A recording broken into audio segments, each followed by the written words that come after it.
Hi అండి. ఈరోజు మనం సీతాదేవి రావణాసురుడి కూతుర అనే విషయం గురించి తెలుసుకుందాం. పూర్వం గ్రీష్మత్ అనే ఋషి లక్ష్మీదేవిని కుమార్తెగా పొందాలని రోజు తపస్సు చేస్తూ ఉంటాడు. అలా తపస్సు చేస్తూ తమలపాకుతో పాలని ఒక్కొక్క చుక్కగా ఒక కుండలో వేస్తూ ఉంటాడు. తపస్సు చేస్తున్న సమయంలో అక్కడికి వచ్చిన రావణుడు అందరు ఋషులని ఒక్కొక్కరిగా చంపేస్తూ ఉంటాడు. ఋషులను చంపితే బ్రహ్మ హత్యా పాతకం చుట్టుకుంటుంది అనే ఉద్దేశంతో వారి రక్తాన్ని అదే కుండలో నింపి ఇంటికి తీసుకొని వస్తాడు.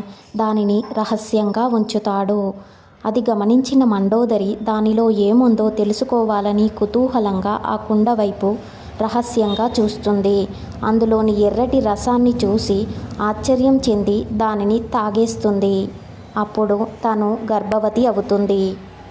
ఒక బిడ్డకి జన్మనిస్తుంది. అది ఎవరికీ తెలియకుండా ఉండాలి అనే ఉద్దేశంతో ఆ బిడ్డను తీసుకుని వెళ్ళి మిథిలా నగరానికి దగ్గరలో వదిలిపెట్టి వస్తుంది.